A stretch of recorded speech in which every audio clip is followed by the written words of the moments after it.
자, 여러분 안녕하십니까? 오늘은 3장 벡터와 2차원 운동에 대해서 공부를 해 보도록 하겠습니다. 먼저 벡터에 대해서 살펴보고요. 그 다음에 2차원 운동에서의 변이 속도, 가속도, 그리고 포물선 운동과 같은 2차원에서의 운동에 대해서 한번 살펴보도록 하겠습니다. 차근차근 한번 보죠. 자, 먼저 벡터와 벡터의 성질에 대해서 볼 텐데요. 오른쪽 그림에 보시면 이제 자동차 운전하는 그림이 나오는데 속력계가 나오죠. 그래서 속력계가 보여주는 속력은 속도의 크기만 우리가 나타낼 수가 있죠, 그죠? 그런 반면에 자동차가 지금 가고 있는 방향이 있을 텐데 이게 이제 곡선주로를 달린다면은 자동차의 방향을 도로에 맞춰서 바꿔가면서 달려야 되겠죠. 그래서 빠르기를 나타내는 속력뿐만이 아니라 방향도 중요하게 됩니다, 그죠? 그래서 이렇게 방향성이 없이 크기만을 나타내는 물리량을 스칼라량이라고 하고요. 그래서 예로서 이제 부피, 질량, 속력, 뭐 시간, 온도 이런 것들이 있는데, 그래서 이렇게 크기만 가지고서 모든 물리량을 나타낼 수가 없고요. 속도와 같이 방향도 가진 그런 물리량이 필요할 때가 있는데, 자, 그때는 우리가 벡터 양을 쓰게 됩니다. 그래서 얘들을 보면은 속도, 변위, 가속도, 힘, 운동량 등이 있습니다. 그래서 크기와 방향을 동시에 갖는 양이라는 걸 여러분들이 뭐 다들 잘 아시리라고 생각합니다. 그래서 먼저 이제 벡터를 우리가 문자로 표시할 때 이렇게 위에 화살표를 한다든가 아니면은 인쇄할 때는 이렇게 굵은 글씨로 하기도 하고요. 그래서 굵은 글씨와 화살표를 동시에 쓰기도 하고, 근데 우리가 필기할 때는 그냥 이런 식으로 이제 필기하는 게 편리하겠죠. 자, 그 다음에 벡터의 크기를 나타낼 때 우리가 이렇게 절대값 기호를 써서 크기를 나타내 주기도 합니다.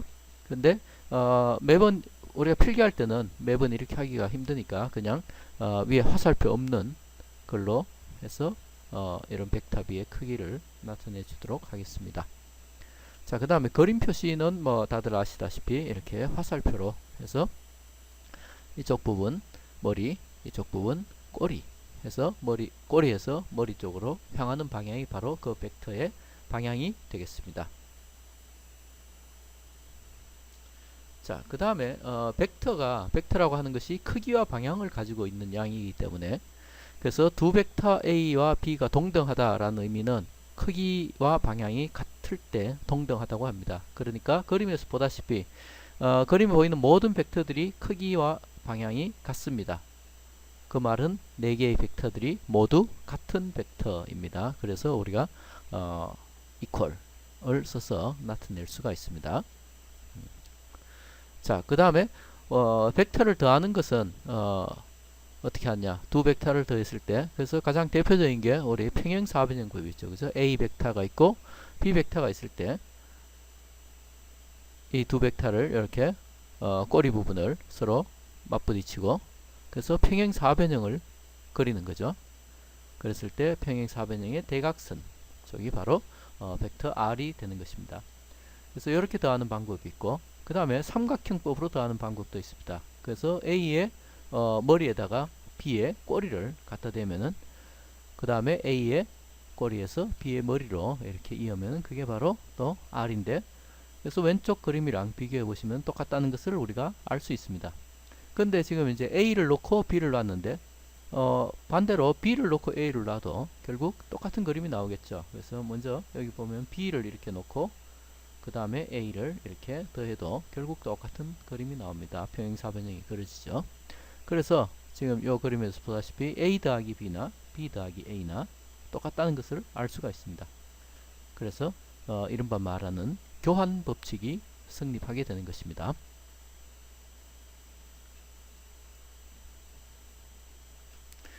자, 그 다음에 음의 벡터에 대해서 보시면은, 음의 벡터라는 것은 벡터 A에 더했을 때 그 합이 0이 되는 어떤 벡터를 그 벡터의 음의 벡터 마이너스 A라고 합니다.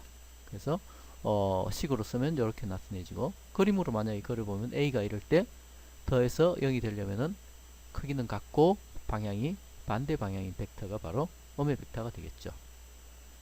그래서 이렇게 음의 벡터가 정해지면 그 다음에 우리가 벡터의 뺄셈이라고 하는 것을 정의할 수 있습니다. 그래서 사실 뺄셈은 덧셈의 변형인데요.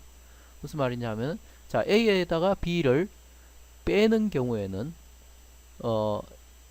B의 음의 벡터를 구해가지고 A에다가 더해주면 되는 것입니다. 그래서 어떻게 A 빼기 B는 사실은 A 더하기 마이너스 B가 되는 것입니다. 그래서 그림에서 보다시피 A 빼기 B는 이렇게 된다 하는 것을 알 수가 있습니다. 자, 그 다음 벡터와 스칼라의 곱을 보시면, 자, 어떤 벡터 A에다가 M을 곱했을 때 또 다른 벡터 B가 나오게 되겠죠. 그럼 이때 MA와 B 어떤 관계가 있느냐.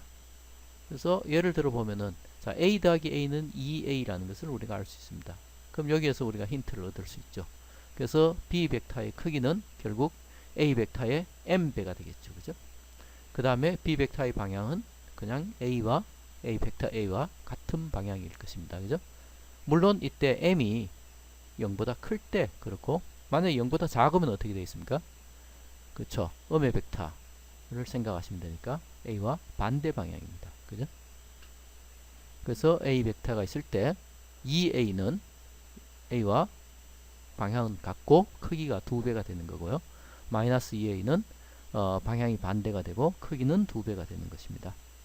자, 근데 우리가 이 벡터를 저런 식으로 더해주고 할 때 그림으로 더해주는 방법은 굉장히 비효율적입니다.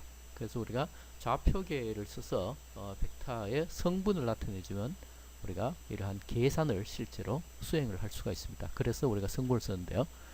자, 그래서 뭐 방금 말한 게 나왔죠. 그래서 특히나 여기서 3차원 문제를 다룰 때는 우리가 그림으로 그리기가 굉장히 만만치가 않습니다. 그래서 이 좌표계를 도입해서 성분의 개념을 도입하면은 우리가 실제 대수적으로 계산을 할 수가 있습니다.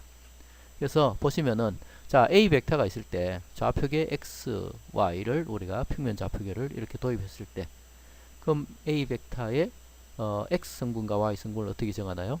x축과 나란한 성분을 그래서 벡터 A에서 x축으로 이렇게 수선을 내려서 요 만난 선, 그래서 요게 바로 x 성분이 되고, 역시 마찬가지로 이렇게 수선을 내려서 구하면은 요게 바로 벡터 A, Y, 그러니까 Y 성분이 되겠습니다. 그러면은 보시다시피 X 성분 더하기 Y 성분이 바로 벡터 A라는 걸 알 수가 있죠. 그죠?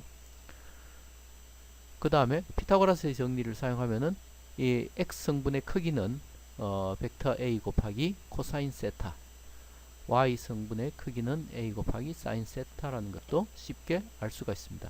그래서 우리가 A와 각도 세타를 알 때 X 성분과 Y 성분을 이렇게 구할 수가 있고요. 반대로 우리가 X 성분, Y 성분, AX, AY를 알 때 그러면 크기와 방향은 어떻게 구하느냐 하면은, 크기는 피타고라스 정리를 쓰면 되죠. 그 다음에 방향은 탄젠트 세타는 AX분의 AY니까 이걸 이용하면 되겠습니다. 그래서 자, 어떤 두 벡터 A와 B를 더해서 나온 벡터가 R이라고 하면은, R 벡터의 X 성분은 A 벡터의 X 성분과 B 벡터의 X 성분의 합과 같고, R 벡터의 Y 성분은 A 벡터의 Y 성분과 B 벡터의 Y 성분과 같겠죠. 자, 그래서 우리가 성분을 도입하면 계산을 할 수가 있습니다. 그래서 성분을 우리가 공부하는 것이고요. 그래서 예를 들어서 한번 봅시다. 자, 첫째 날에 한 도보 여행자가 베이스 캠프의 남동쪽 45도 방향으로 25km의 도보 여행을 했고, 그 다음에 둘째 날에는 동북쪽 60도 방향으로 40km를 걸어서 산림감시원의 망루를 발견하였다라고 했습니다. 자, 그림으로 그려보면 더 알기 쉽겠죠. 자, A 그림, 위에 있는 그림을 보시면 먼저 출발지가 여기 원점인데요. 여기에서 첫날이 A 벡터입니다. 그죠? 그래서 45도 방향으로 남동쪽이니까 요 방향이죠. 그죠? 그래서 여기 이제 방위가 표시되어 있습니다. 그죠? 그 다음에 여기서 다시 60도 방향으로 몇 킬로? 40km 걸어서 이렇게 갔습니다. 그래서 여기 있는 망루가 여기 있는 거죠. 자, 그러면은 문제에서 첫째 날과 둘째 날의 도보 여행자의 변이의 성분을 구하여라. 그러니까 첫째 날의 변이의 성분과 둘째 날의 변이의 성분입니다. 그럼 구하려면 어떻게 돼야 되나요? 자, 여기서 보면은 A 벡터의 각도가 45도인데요. 이게 지금 45도가 아니라 사실은 뭔가요? 마이너스 45도입니다. 우리가 각도를 잴 때 양의 X축으로부터 반시계 방향으로 재는 것이 플러스 각도고, 그 반대 시계 방향으로 재는 각도는 마이너스 각도입니다. 그래서 그거를 염두에 두고 우리가 생각을 하면은, 자, X성분은 어떻게 되나요? A 코사인 마이너스 45도. 그래서 코사인은 우함수이기 때문에 마이너스 45도나 45도나 똑같죠. 그래서 양수가 되고, 그 다음에 17.7km. 그러니까 이 좌표계를 보면은 동쪽 방향으로 되고요. 그 다음에 Y 성분은 마이너스 17.7km입니다. 그래서 마이너스이기 때문에 남쪽 방향이라는 것을 알 수가 있죠. 자, 그 다음에 둘째 날은 어떻게 되나요? 40km인데 60도 방향으로 동북쪽이니까 플러스 60도가 되겠습니다. 그래서 이걸 이용해서 구해보면은 위쪽으로 동쪽으로 20km, 북쪽으로 34.6km.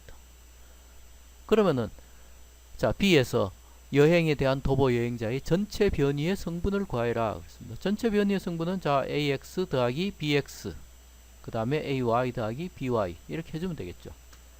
그래서 자, RX는 전체 변이의 X 성분은 이거, 그래서 둘이 더해주면은 37.7km. 그 다음에 Y 성분은 요거 두 개 더해주는데 마이너스 4를 잊어먹지 않도록 조심하십시오. 자, 여기까지입니다. 전체 변이의 성분을 구하여라. 근데 가끔 학생들이 어떤 일을 하냐 하면은 RX와 RY를 그냥 숫자를 더하는 경우가 있습니다. 더해서는 안 되겠죠. 왜? 지금 37.7km와 16.9km는 서로 다른 벡터의 크기입니다. 그래서 이 두 벡터를 더했을 때 크기는 37.7 더하기 16.9가 아닙니다. 그죠? 그래서 이 벡터의 크기는 R 벡터, 이 직각삼각형의 빗변에 해당되겠죠. 그래서 전체 변이의 크기는 사실 피타고라스 정리를 써서 구해 주셔야 됩니다. 그래서 이렇게 구해 주셔야 되고, 자, 방향은 어떻게 되나요? 방향은 요 각도를 이야기하는 건데 탄젠트를 이용하면 되겠죠. 그래서 탄젠트 세타가 37.7분의 16.9인데 세타를 구하려면 탄젠트의 역함수 혹은 아크 탄젠트를 써서 구하면은 24.1도를 우리가 구할 수가 있습니다. 자, 그럼 섹션 3로 넘어가서 2차원에서의 변이, 속도, 가속도가 어떤 식으로 정의되는가를 살펴봅시다. 사실 2차원이라고 해서 공식이 특별하게 달라지는 것은 아닙니다. 다만 평면에서 움직인다는 것 뿐이죠. 그래서 먼저 여기서 보시면은, 자, 이니셜 포지션, 그러니까 처음 위치가 여기입니다. 여기 있다가 어떤 경로를 이렇게 따라 가지고, 자, 두 번째 포지션으로 이렇게 갔다고 칩시다. 그럼 변이는 결국 어디가요? 여기에서 여기로 갔으니까 이게 이제 화살표죠. 근데 변이의 원래 정의가 뭐였죠? 나중 위치에서 처음 위치 벡터를 뺀 겁니다. 자, 처음 위치 벡터가 이거죠. 그죠? 그 다음에 나중 위치 벡터가 이겁니다. 그래서 RF에서 RI를 뺀다라고 하는 것은 RI의 의 벡터 마이너스 RI, 그죠? 이 벡터 더하기 RF 벡터, 그러니까 요거를 더하면 어떻게 되나요? 이게 바로 델타 R이 되겠죠. 그죠? 자, 그럼 평균 속도란 것은 델타 R을 델타 T로 나눈 거죠. 그래서 우리가 1차원 운동에서 정의됐던 것과 사실은 동일한 정의를 쓰고 있습니다. 마찬가지로 순간 속도도 델타 T를 0으로 보내는 극한을 취했을 때 사실은 미분인데요. 자, 유의하셔야 될 거는 지금 여기서 보이는 이 벡터식은 사실은 진짜로는 식이 2차원으로 우리가 다루고 있다면 식이 두 개입니다. X 성분에 대한 식과 Y 성분에 대한 식이고, 그래서 풀어야 되는 식이 두 개이고요. 만약에 3차원이라면 사실은 세 개의 식을 한꺼번에 낸 거라고 여러분들이 이해를 하셔야 됩니다. 자, 그 다음에 속도도 또 시간에 대해서 변할 수가 있습니다. 그러면은 가속도가 있다는 이야기죠. 그죠? 그래서 그림에서 보시면은 자 A 포지션에서 B 포지션으로 갈 때 지금 A점에서의 속도 벡터는 요런 거고 B점에서의 속도 벡터는 요렇다고 봅시다. 그럼 속도 벡터의 크기와 방향이 조금 바뀌었습니다. 그랬을 때 델타 B는 어떻게 구하나요? 그렇죠? 요렇게 구하시면 됩니다. 그죠? 그래서 평균 가속도라고 하는 것은 델타 B를 시간에 대해서 나눈 것, 델타 T로 나눈 것. 이게 평균 가속도고요. 그다음 순간 가속도는 1차원이랑 똑같죠. 델타 T를 0으로 보내는 극한을 취했을 때의 가속도입니다. 그래서 아까도 말씀드렸지만 이 식도 역시 마찬가지로 X 성분과 Y 성분 3차원이라면 Z 성분까지 포함해서 식이 2개 혹은 3개라는 거. 그래서 겉보기에는 식이 하나처럼 보이지만 사실은 2개의 식이다 라는 것을 여러분들이 명심하셔야 됩니다. 자, 그러면은 우리가 2차원에서의 운동을 보는데 사실은 가장 대표적인 운동, 포물선 운동에 대해서 살펴보도록 하겠습니다. 그래서 포물체 운동이라고 하는데요. 자, 먼저 자유낙하 가속도가 있는데 자유낙하 가속도는 일정하고요. 그 다음에 아랫방향을 향합니다. 그리고 공기저항은 무시하도록 하겠습니다. 그래서 열었을 때 그림을 보시면은 자 처음에 이 방향으로 던져 올렸을 때 B0라고 나와 있죠. 그죠? 그래서 이게 초기 속도입니다. 그래서 지면과 세타 세로의 각도를 주고 이렇게 던졌을 때 지금 가속도의 방향은 어떤가요? 가속도는 이게 가속도입니다. 그럼 여기 보시면 이 가속도는 X 성분이 없다는 것을 알 수 있습니다. Y 성분만 있죠. 그 말은 X 성분은 등속 운동을 하고 Y 성분은 등가속 운동을 한다는 것을 알 수 있습니다. 그래서 이건 이제 또 다른 그림인데 여기 보시면은 각도에 따라서 이제 어느 만큼 도달 거리가 달라지는지 우리가 대충 알 수가 있는데요. 그래서 45도일 때 가장 멀리 날아가고 그 다음에 45도보다 크거나 작거나 했을 때는 45도보다 적게 날아갑니다. 근데 여기 보시면은 15도일 때와 75도일 때, 그러니까 여기 15도일 때와 75도일 때 보면 같은 지점에 떨어지는 것을 알 수가 있습니다. 그죠? 그래서 15도 더하기 75도가 90도죠. 그래서 서로 이렇게 더해서 90도가 되는 각도를 여각이라고 하는데요. 그래서 여각으로 던진 경우에 도달거리 R이 같다 하는 것을 알 수가 있는데 이건 뭐 여러분들이 굳이 외우거나 하셔야 될 필요는 없습니다. 쉽게 기억하실 수 있고요. 자, 그래서 지금 수평운동, 방금도 이야기했지만 수평운동과 연직운동은 완전히 독립적으로 일어납니다. 그래서 우리가 포물체 운동을 분석할 때 수평 방향의 등속운동과 그 다음에 수직 방향의 자유낙하 운동의 중첩으로 간주할 수가 있다. 따로따로 풀어서 나중에 그 효과를 합하면 된다라는 것입니다. 그래서 앞에서 나왔던 그림이죠. 요거를 갖다가 우리가 한번 실제 식을 풀어봅시다. 자, 먼저 지금 초기 속도를 보시면은 요 초기 속도의 X 성분 이렇게 수선 내리면 여기에 B0X가 됩니다. 그죠? 그래서 B0X는 뭐가 될까요? B0 코사인 세타 0. 마찬가지로 B0Y는 여기 B0 사인 세타 0. 그래서 초기 속도의 X 성분, 초기 속도의 Y 성분을 구했습니다. 그 다음에 자 X 성분부터 볼까요? X축 방향으로는 등속이라 그랬습니다. 따라서 가속도가 0이죠. 그럼 등가속도 운동식에서 지금 보면 이 부분이 0이 됩니다. 그죠? 그래서 Bx는 B0X다. 즉 등속 운동이니까 속도가 변하지 않는 운동입니다. 그죠?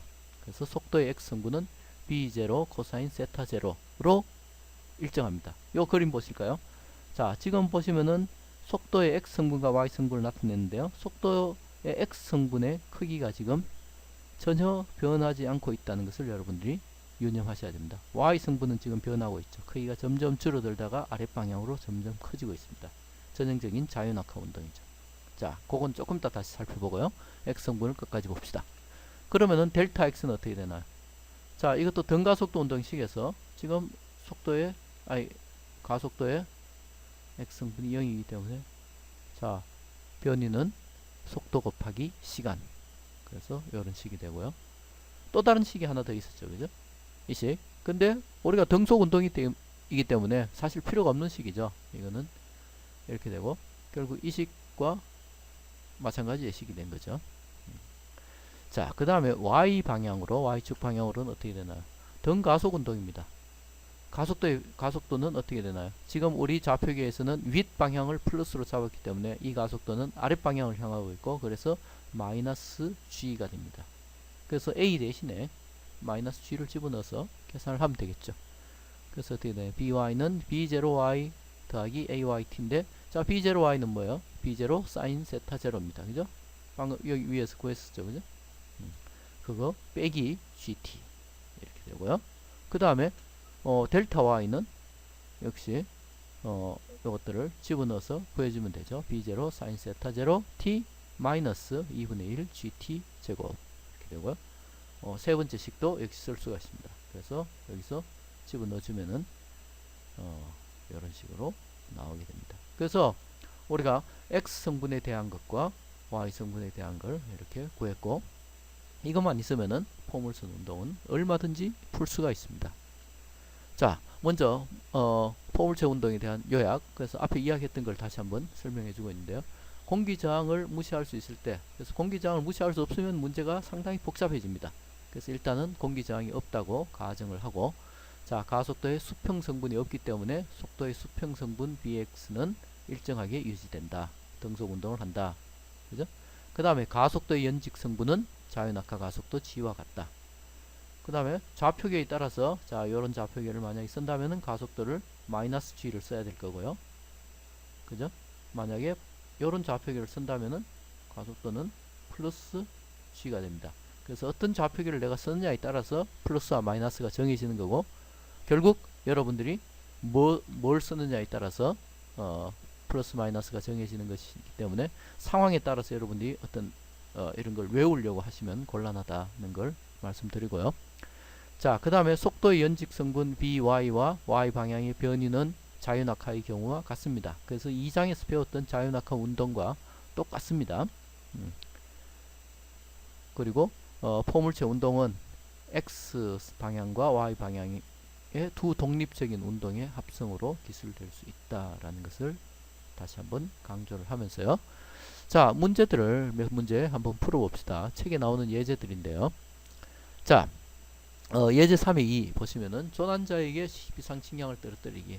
자, 비행기가 지금 100m 높이에서 지금 40m/s의 일정한 속력으로 수평 방향으로 이렇게 쭉 달려가면서 그러면서 이렇게 여기서 물품을 떨어뜨려 주는 겁니다. 그러면은 이 물품도 원래 비행기랑 같이 움직이고 있었으니까 초기 속도 40m/s를 가지겠죠. 그래서 말하자면 수평 방향으로 40m/s로 던진 거나 마찬가지가 되겠습니다. 그러면 이제 이런 식으로 떨어지겠죠. 네. 자, 그러면은 한번 볼까요? 먼저 비상식량 상자가 떨어지는 수평 거리, 그러니까 요 거리를 이제 구하라는 거죠. 그럼 요 거리를 구하려면 먼저 자 수직 방향으로는 어떤가요? 수직 방향으로 자유낙하를 해야 됩니다. 그죠? 그래서 수직 방향으로 100m를 자유낙하하는데 걸리는 시간을 우리가 알아야 되겠죠. 그래서 100m를 자유낙하하는데 걸리는 시간 어떻게 구하나요? 자, 우리 등가속도 운동 식이 있습니다. 델타 y는 어떻게 되나요? b0yt 마이너스 2분의 1 gt 제곱. 그래서 이걸 쓰는데 자 y0는 0. 자, 여기 원점이라고 잡았죠. 그래서 여기 좌표계를 아예 그려놨습니다. 그죠? 그리면서 그래서 y0 0이고 b0y도 역시 0에서 시작하는 겁니다. 왜? 밑으로 집어 던진 게 아니라 그냥 가만히 놓은 거나 똑같으니까요. 그 다음에 y는 100m인데 지금 아랫방향으로 100m입니다. 그래서 여기 보시면은 부호 유의하십시오. 마이너스 100m를 대입을 하시면 되겠습니다. 그래서 대입해서 풀면 어떻게 되나요? t가 4.52초가 나옵니다. 그럼 4.52초 동안 떨어지겠죠. 그때 지면에 도달합니다.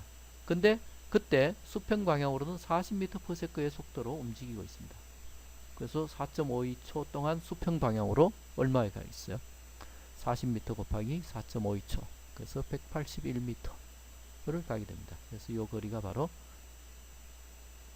181m가 되는 것입니다. 자, 그 다음에 상자가 지면에 도달할 때의 속도의 성분. 자, 속도의 성분은 x 성분이 있고 y 성분이 있습니다. x 성분은 우리가 등속 운동이니까 40m/s 변하지 않습니다. y 성분은 어떻게 될까요? b0 사인 세타, 세타는 물론 0도죠. 마이너스 gt인데, 자, 처음 초기 y의 초기 속도는 0입니다. 그죠? 그래서 얘는 0이고, 그래서 빼기 9.8 곱하기 4.52 초 하면은 마이너스 44.3m/s. 마이너스 왜 붙었나요? y 성분이 요거기 때문에, 그죠? x 성분은 이거고, 그러니까 실제 속도는 요 두 벡터의 합, 이게 되겠죠. 그죠? 그러면은 도달할 때의 각, 요 각도를 이야기하는 겁니다. 그죠? 그럼 어떻게 되죠?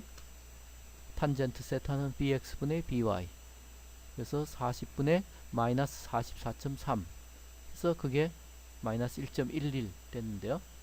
자, 아크 탄젠트를 구해보면은 마이너스 48도. 왜 마이너스 붙었나요? 지면 아랫방향으로, 이 방향으로 48도라는 의미입니다. 자, 또 다른 예를 한번 볼까요? 자, 멀리 뛰기 선수가 지면에서 20도의 각도로 11m/s의 속력으로 뛰었다. 11m/s면 엄청난 속력이네요. 어쨌든, 자, 한번 봅시다. 최대 높이에 도달하는 시간. 자, 최대 높이에 도달하면 1차원 운동에서도 배웠지만은 속도의 y 성분이 0이 됩니다. 그래서 그거를 구해야 되겠죠. 그래서 그걸 구하면은 b0 사인 세타 0 마이너스 gt가 0이 되는 시간이기 때문에 요걸 구하면은 t가 0.384초라는 것을 우리가 알 수 있고요. 그 다음에 최대 높이, 그럼 이 시간에서의 y 좌표를 구하면 되겠죠. 그래서 0.384초를 구했으니까 y는 이 식에서 t 최대 0.384초를 집어넣어서 계산을 하면 0.722m, 최대 높이는 72cm까지 점프를 하게 되겠습니다. 그 다음에 선수의 수평 도달거리, 이게 이제 사실은 멀리뛰기 선수라면 이게 더 관심이 있겠죠. 그러면은 자, 최대 올라갔을 때, 지금 여기 최대로 올라간 최대 높이인데요. 이 최대 높이로 올라가는데 걸리는 시간이 0.384초. 그 올라갔다가 또 내려오는데도 똑같은 시간이 걸리겠죠. 0.384초.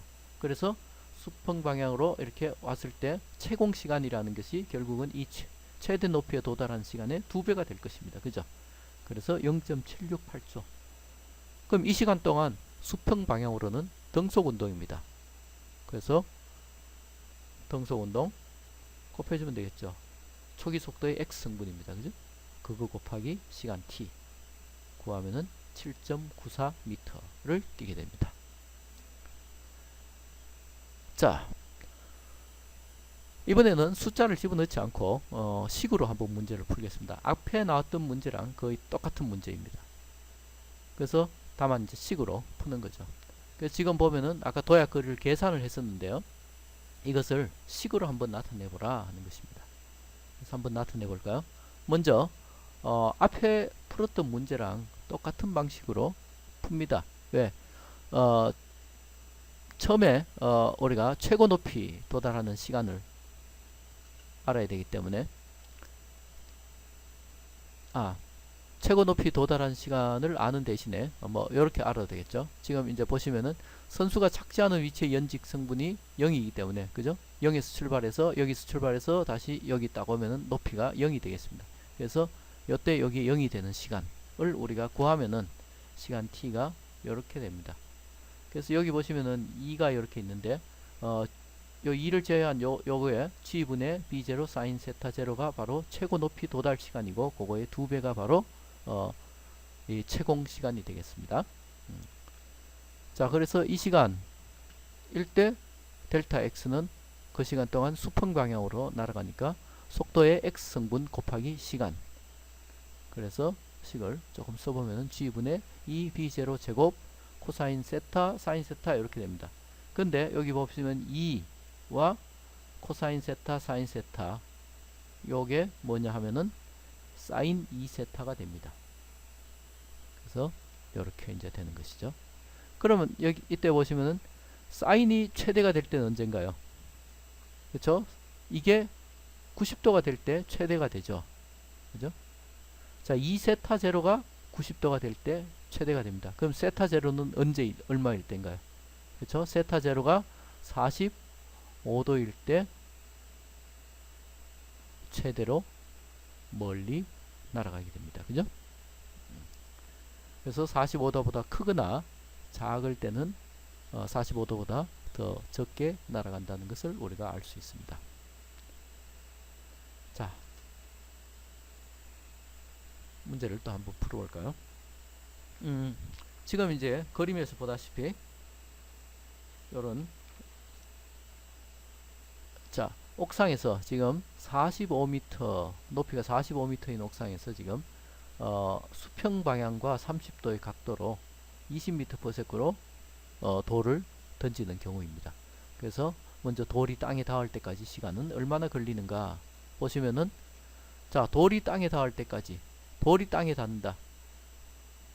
먼저 일단 자, 속도의 x 성분과 속도의 y 성분, 초기 속도 요거를 먼저 구해 놓고, 그 다음에 자, 초기에 지금 주어진 것들을 다 정리를 먼저 해 놓는 게 좋겠죠. 그래서 y0는 0이고, 왜? 원점이 여기니까요.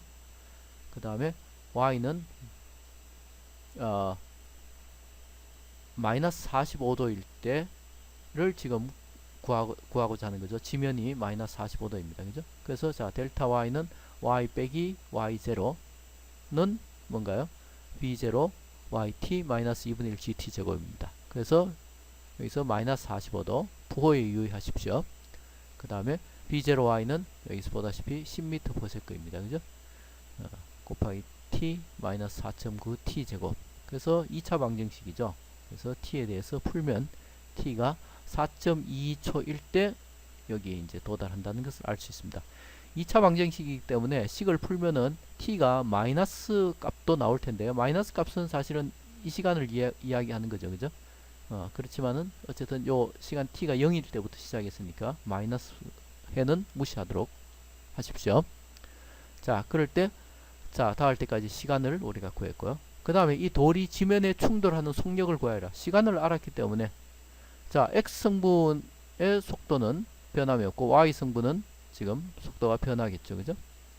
그래서 자, y는 등가속 운동하니까 여기에서 구해보면 마이너스 31.4m/s. 그래서 자, x방향으로는 속도가 17.3m/s, y방향으로는 마이너스라는 것은 아랫방향을 의미하겠죠. 그죠? 그래서 마이너스 31.4m/s. 그래서 자, 속력을 구하라 그랬죠. 문제가. 그 말은 속도의 크기, 그러니까 피타고라스 정리를 써서 구하면은 35.9m/s. 그러니까 여기 되겠죠. 그죠? 요 속도, 요 벡터의 크기가 바로 35.9m/s가 됩니다. 자, 그 다음에 돌이 날아간 수평 거리를 구하라 그랬습니다. 자, 우리가 A번에서 채공 시간을 구했습니다. 그죠? 그럼 수평 방향으로는 등속 운동합니다. 그래서 수평 방향의 속도가 10m/s. 이걸로 얼마를 가나요? 4.22초를 가기 때문에 곱하면은 73.1 10m/s가 아니라 죄송합니다. 17.3m/s로 그죠? 17.3 곱하기 4.2 하면 73.1m가 되겠죠. 자, 오늘의 마지막 문제입니다. 자, 끝까지 집중해 주시기 바랍니다.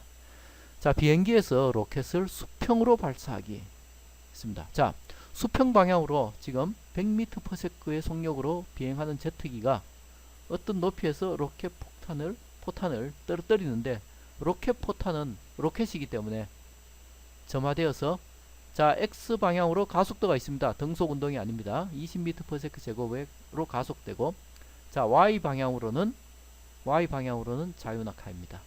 그래서 지금 이제 불꽃이 이렇게 이제 나오는 걸 그리면은, 자, 수평 방향으로 가속되고, 자, 수직 방향으로는 자유낙하하는 그런 운동입니다.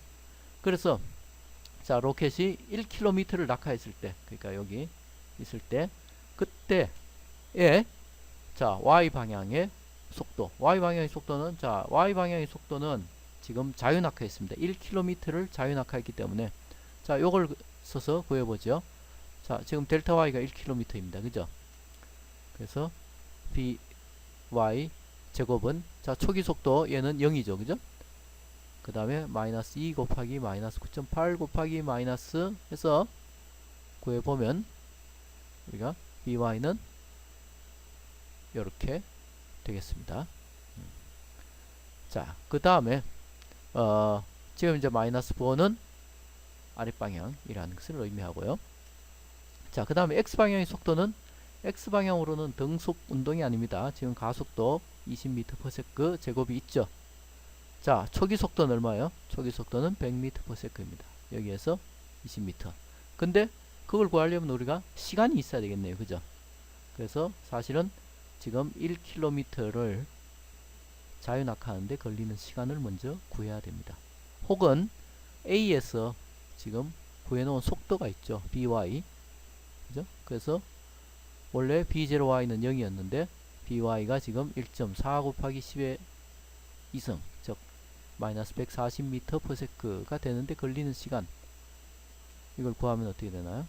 자, 요 식에 집어넣어서 구해보면 t가 14.3초 그래서 14.3초 동안 20m/s 제곱의 가속도로 가속이 되기 때문에 이걸 구하면 결국 386m 아이고 퍼세크라는 것을 알 수가 있습니다.